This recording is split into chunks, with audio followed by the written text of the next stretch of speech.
ఏపీని గంజాయి రహిత రాష్ట్రంగా మారుస్తామని డీజీపీ ద్వారకా తిరుమలరావు అన్నారు. శ్రీ సత్యసాయి జిల్లా పర్యటనలో భాగంగా ప్రశాంతి నిలయంలోని శ్రీ సత్యసాయి బాబా మహాసమాధిని డీజీపీ దర్శించుకున్నారు. రాష్ట్రాల్లో సైబర్ నేరాలు తగ్గుముఖం పట్టినట్లు తెలిపారు. సాంకేతికతను వినియోగించి నేరాల కట్టడికి యత్నిస్తున్నామన్నారు. సైబర్ నేరగాళ్ల బారిన పడి బాధితులు నిత్యం కోట్లాది రూపాయలు పోగొట్టుకోవడం ఆందోళన కలిగిస్తోందన్నారు.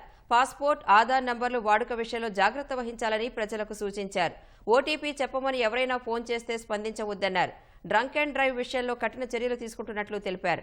ప్రధానంగా గంజాయి అక్రమ రవాణా రాష్ట్రంలో బాగా తగ్గుముఖం పట్టిందన్నారు. కూటమి ప్రభుత్వం గంజాయి సాగు, అక్రమ రవాణాను అరికట్టడంపై ప్రత్యేక దృష్టి సారించిందన్నారు.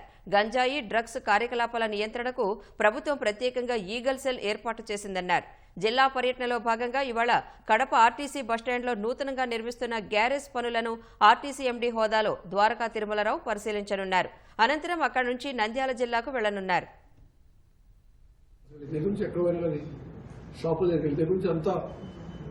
స్మూత్ వే ఆఫ్ పేమెంట్ అని చెప్పేసి కార్డ్స్ అయితేనేమి, గూగుల్ పేలు కానీ యూపీఐలు ఏది చేయడం ద్వారా అక్కడ కొన్ని అప్రమత్తత లేనప్పుడు జరుగుతున్న విషయాలు కొన్ని అయితే, రెండవది ఏమిటంటే తెలిసి తెలియక సడన్గా ఫోన్ చేసి మీకు ఏదో ఒక పార్సిల్ ఇరుక్కుపోయింది, బాంబేలోనూ ఢిల్లీలోనూ ఇరుక్కుపోయింది, కస్టమ్స్లోనూ లేకపోతే డ్రగ్స్ సంబంధించిన నేరంలో మీ ఆధార్ కార్డు దొరికింది, కూడా దొరికిందని చెప్పడం, లేకపోతే తెలుసో తెలియక మీ బ్యాంక్ అకౌంట్ ఫ్రీజ్ అయిపోతుంది తెలిసి తెలియక ఓటీపీలు చెప్పేయడం, క్షణాల్లో లక్షలు కోట్లు ఆశ్రయిపోవడం ఇవి జరుగుతూ ఉంది.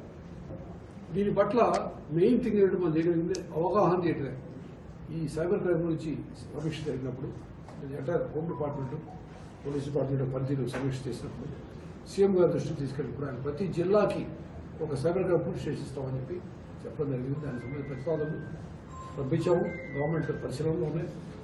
ఇప్పుడు మనం ప్రస్తుతం 3 సైబర్ క్రైమ్ పోలీస్ స్టేషన్ ఉన్నాయి, వైజాగ్, విజయవాడ, సిఐడిలో.